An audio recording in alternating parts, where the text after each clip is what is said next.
La prensa libre debe abogar siempre por el progreso y las reformas. Nunca tolerar la injusticia ni la corrupción. Luchar contra los demagogos de todos los signos. No pertenecer a ningún partido. Oponerse a los privilegios de clases y al pillaje público. Ofrecer su simpatía a los pobres y mantenerse siempre devota al bien público. Estas palabras las pronunció Joseph Pulitzer, magnate de la prensa del siglo XIX, que siempre defendió la información de calidad y que se resistió a caer en las garras del amarillismo. Hoy, la pandemia del coronavirus ha evidenciado lo vital que es la buena información. Señoras y señores, muy buenas noches y bienvenidos. Esta noche me acompaña un profesional que es uno de los grandes ejemplos que tenemos en nuestro país de periodismo de calidad. Su relación con los medios comenzó a mediados de los años 80, ha pasado por la cadena SER, por Televisión Española, Telecinco, el canal 24 Horas y hoy en Antena 3 Televisión. Sus informativos rozan cada noche los 3 millones de espectadores. Sin duda para mí es un honor que haya aceptado mi invitación. Querido Vicente Vallés, muy buenas noches y bienvenido. ¿Qué tal? Muy buenas noches. Buenas noches. Vicente, más allá de los datos, más allá de la afirmación que hacen muchos historiadores que hablan de, después de una pandemia, después de una crisis de este tipo, pestes, fiebre española, nunca ha habido una cierta unanimidad con los datos. ¿Tú tienes la impresión de que alguna vez tendremos una ligera idea, una aproximación realmente de las consecuencias de la pandemia? Bueno, yo creo que ya tenemos una aproximación, creo que bastante cercana a lo que está ocurriendo, al menos hasta fecha de hoy. Y yo creo que son básicamente los datos que se han ofrecido a través del Instituto Nacional de Estadística, también del Instituto de Salud Carlos III, que hablan de en torno a 40.000, 45.000 personas que habían fallecido durante este periodo, ya digo, hasta día de hoy. Yo creo que esa es una aproximación muy cercana a la realidad. Es cierto que esas son las cifras del exceso de mortalidad que se ha producido desde que se inició la epidemia aquí en España y obviamente quizá no el total de esa cifra se pueda atribuir directamente al COVID, pero sí que directa o indirectamente esas personas son víctimas del COVID, aquellos que murieron porque se contagiaron y aquellos que murieron porque las circunstancias sanitarias de este momento hicieron imposible pues, o bien un tratamiento hospitalario o de otro tipo. De manera que yo creo que muy aproximadamente sí sabemos ya lo que ha ocurrido y seguramente con alguna aproximación todavía más fiable tendremos datos previsiblemente con el paso del tiempo. Es normal que en este momento pues, pueda haber alguna disfunción en la contabilización de los datos. Y bueno, es normal, estamos en tiempo real, recoger los datos y trasladarlos a una estadística fiable tiene sus dificultades, pero que yo creo que ya digo, básicamente sí vamos a conocer la magnitud de la tragedia. El desconcierto informativo con las cifras que ofrece el gobierno es una consecuencia también lógica, en fin, de todo lo gordo que ha ocurrido, ¿o tienes la impresión de que ellos están por una parte intentando salvarse de una cierta quemazón política o incluso cuidar la propia imagen de España en su proyección internacional? Pues mira, yo no quiero hacer un examen de ese tipo sin tener todos los datos. Lo que sí sabemos es que la contabilidad oficial que ofrece el gobierno todos los días no es la contabilidad real. Está sometida a una serie de filtros que de momento solo el gobierno conoce al 100%. Nosotros podemos tener alguna aproximación, pero no toda la realidad de cuáles son los filtros por los que está pasando el gobierno, entre otras cosas porque durante muchos días ha tenido congelados los datos, esos datos están referidos solamente a los casos de muerte por COVID que han sido confirmados por una prueba PCR, por una prueba de la enfermedad, y solo con eso no se puede tener una visión real de lo que ha sido el efecto en mortalidad de este coronavirus. De manera que, bueno, no son esas exactamente las circunstancias en las que, por ejemplo, la Organización Mundial de la Salud quiere que se hagan las estadísticas de mortalidad. Desde el mes de abril hay ya una notificación de la Organización Mundial de la Salud en la que se dice a los países que la contabilidad se debe llevar no solamente por aquellos enfermos que han muerto con una PCR, con una prueba ya realizada, sino también por aquellos que se sospeche porque tuvieron síntomas evidentes de que habían muerto también por esta enfermedad. Esa parte de las personas que han muerto no ha sido contabilizada formalmente por el gobierno español, sí están en esas otras estadísticas del Instituto Nacional de Estadística y del Instituto Carlos III, y por eso creo que esas son bastante más fiables. Hace, no sé, un par de semanas estuvimos charlando, recordarás nuestra conversación, nuestra última conversación, y te hacía una pregunta que quiero saber cuál ha sido tu evolución 2 semanas después. En tu opinión, ¿cómo va a ser la fotografía social que quedará en estos tiempos? Ya no hablo después de la pandemia, hablo tanto desde el punto de vista empresarial como desde el punto de vista social. Bueno, va a ser la fotografía de un país, y no solo un país, yo diría de un planeta, porque ese ha sido un problema global, de un planeta que se enfrentó a algo inesperado y para lo que no estaba preparado. Nosotros como país tampoco estábamos preparados, nos ha pasado a nosotros y les ha pasado a todos.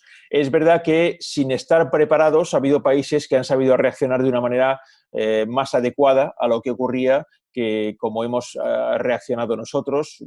El otro día uno de los expertos que compareció en la Comisión de Reconstrucción que se ha conformado en el Congreso de los Diputados decía que tardamos 10 días más de los que se deberían haber tardado en reaccionar. Y muy previsiblemente, si hubieran tomado las medidas que se tomaron el 15 de marzo o 14 de marzo, si se hubieran tomado el día 5 de marzo, pues las cosas hubieran ido mucho mejor.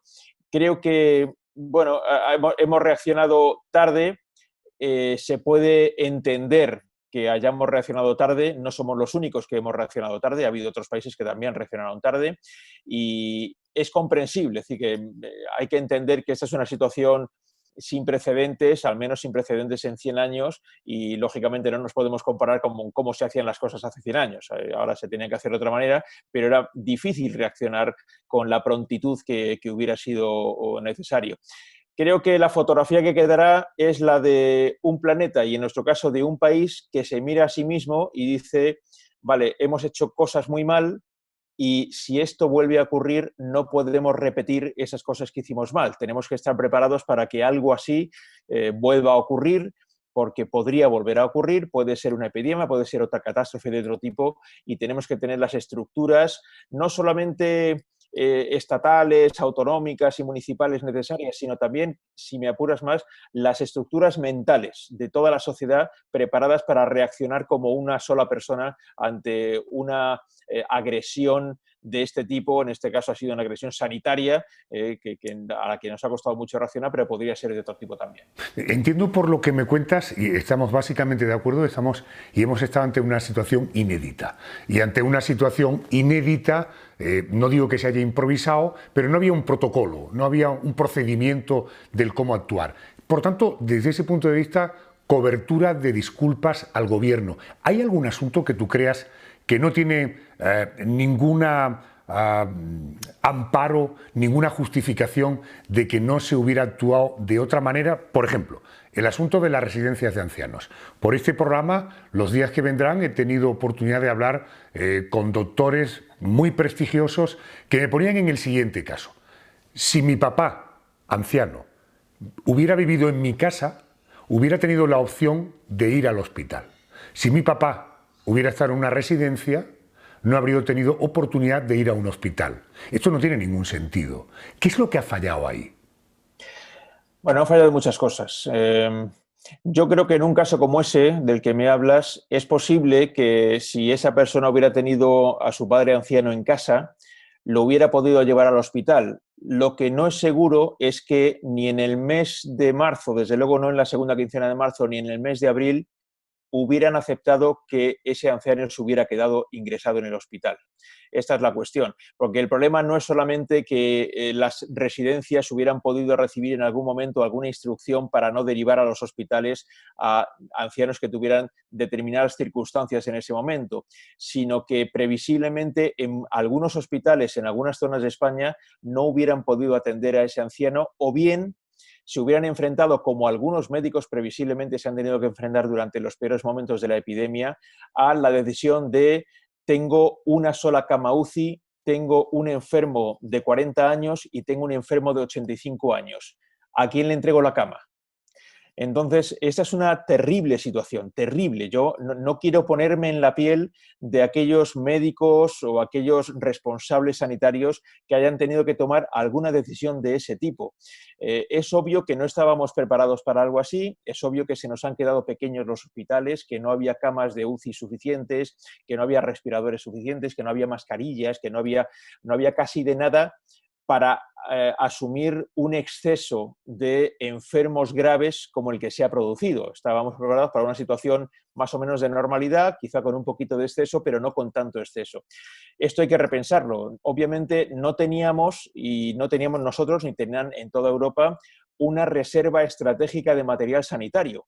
Es muy curioso cómo, por ejemplo, países como Estados Unidos, también en Europa ocurre, tienen grandes reservas estratégicas de petróleo, por si de repente se produce una crisis mundial en la que se paralice el comercio del petróleo, y tienes una reserva estratégica para que no se te paralice el país por eso durante un tiempo.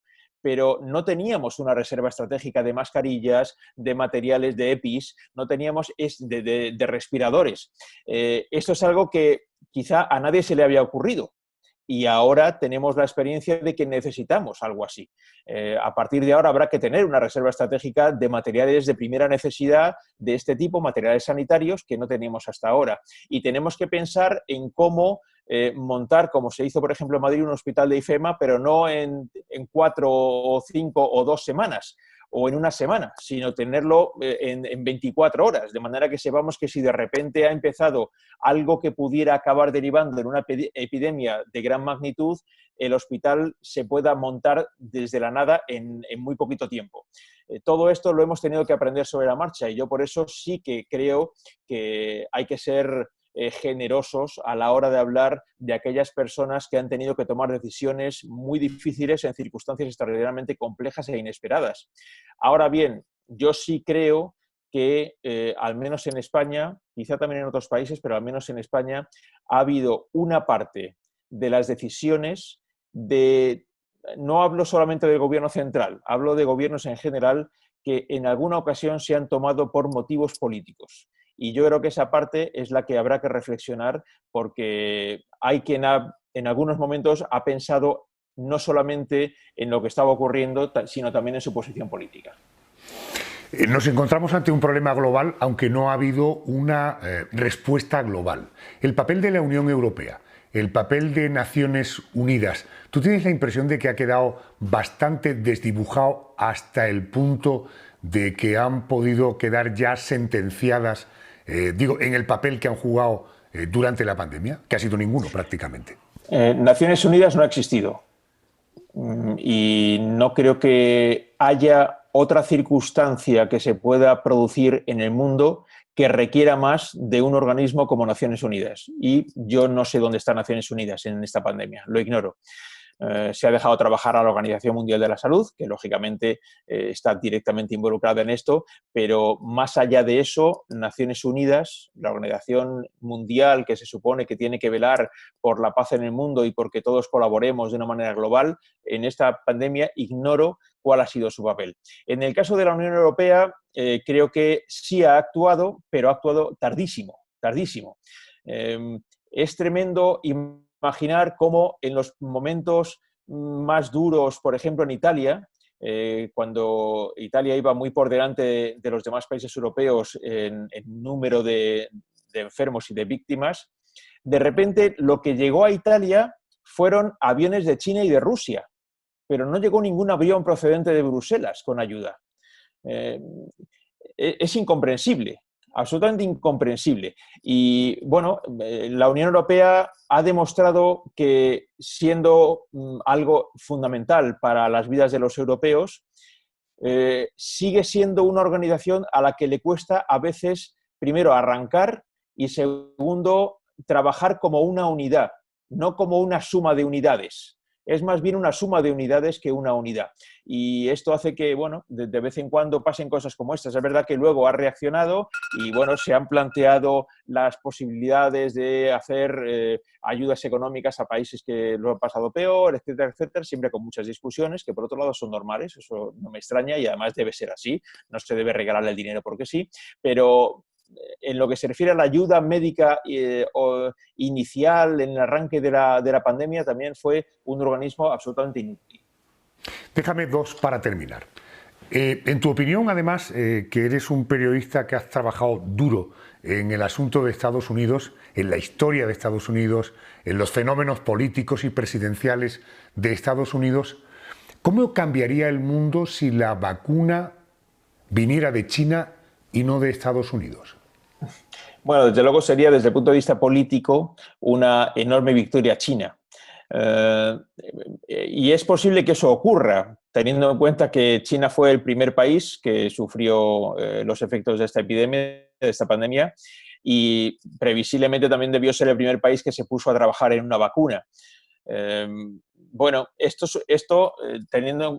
dando por supuesto que no haya algo detrás que no conocemos sobre la vacuna, perdón, sobre la epidemia, ¿no? De que, bueno, ya ha habido muchas teorías de la conspiración sobre cómo pudo producirse este coronavirus y cómo pudo saltar a los humanos, etcétera, etcétera, pero bueno, en eso no voy a entrar porque como no tengo conocimiento de lo que pasó, bueno, pero es curioso que te salvaguardas, salvo que haya algo detrás. Por tanto, el origen todavía claro, no lo controlamos 100%, ¿eh? En absoluto. Es verdad que no es así, que no lo sabemos. Hay una tesis oficial y eso que surgió en un mercado de Wuhan y que a partir de ahí, etcétera, etcétera. Pero bueno, yo creo que eso sí que es una cosa que será difícil de saber la realidad en el futuro, porque a veces cuando se empiezan a multiplicar las teorías de la conspiración ya nunca sabe nadie lo que es verdad y lo que es mentira. Entonces, bueno, genera más confusión. Pero China fue el primer país que lo sufrió, previsiblemente fue el primer país que se puso a trabajar en una vacuna y previsiblemente eso hará que por los plazos habituales que se tarda en encontrar una vacuna, pues quizás si se alcanza a conseguir sean ellos los primeros. Y desde luego será una gran victoria de ámbito global. Ocurre también que eso podría matizarse por el hecho de que muy previsiblemente acabe habiendo más de una vacuna disponible. Es decir, que los chinos seguro que van a hacer una o varias vacunas, pero seguramente en el Reino Unido también van avanzando mucho en Oxford, en la Universidad de Oxford con la suya. En Estados Unidos hay varios grupos de investigadores que están trabajando, en España también. De manera que, bueno, en algún momento surgirá la primera, eso aliviará seguramente mucho la expansión para frenarla, pero seguramente también con el plazo de algunos meses más surgirán otras vacunas que frenarán un poquito ese gran ímpetu que puede surgir por ser el primer país, ¿no? que lo consiga. Pero más allá de la vacuna, China es una potencia muy difícil de parar. Va a ser una potencia imparable en todos los ámbitos. En el ámbito científico, es un país que tiene 1.500 millones de habitantes. Solamente eso ya de por sí le da la importancia que lógicamente tiene que merecer un país de ese tipo. Y además es un país con ansiedades expansivas, con lo cual su capacidad para influir lo está haciendo mucho en África o en América Latina, va a seguir creciendo y eso va a ser seguramente imparable. Vicente, una reacción personal que yo tengo cada noche cuando te veo en el telediario, una reacción que veo que se produce en las redes sociales, cuando Vicente Vallés se aparta de la mesa, deja el sillón, se pone en pie y empiezan a aparecer documentos y gráficos. Ojo, hay una cierta tensión para decir a ver qué va a contar. Durante todo el tiempo de pandemia, ¿has recibido alguna llamada del gobierno o de sus satélites para intentar condicionarte o has tenido algún tipo de presión? Personalmente no. personalmente no. Y bueno, en eso tengo que agradecer además a la empresa en la que trabajo, Antena 3, por el hecho de que las personas responsables de mi cadena, tanto en los servicios informativos como en el resto de la empresa, se hayan cuidado muy mucho de trasladarme las quejas que se hayan podido producir, que seguramente algunas se ha podido producir, pero en cualquier caso, el trabajo de los periodistas siempre genera quejas, ahora y siempre, no solamente por la circunstancia en la que vivimos ahora. Todo aquello que tú cuentas y que a alguien no le gusta que cuentes, pues normalmente genera ese efecto en aquellas personas a las que no le gusta que lo cuentes, ¿no?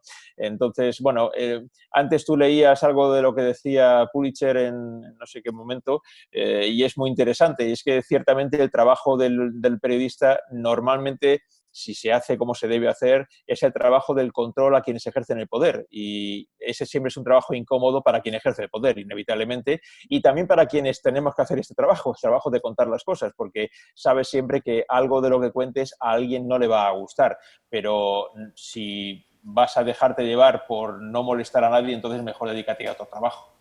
Vicente, gracias por atenderme. Te mando un abrazo muy fuerte. Cuídate. Otro para ti. Gracias. Gracias.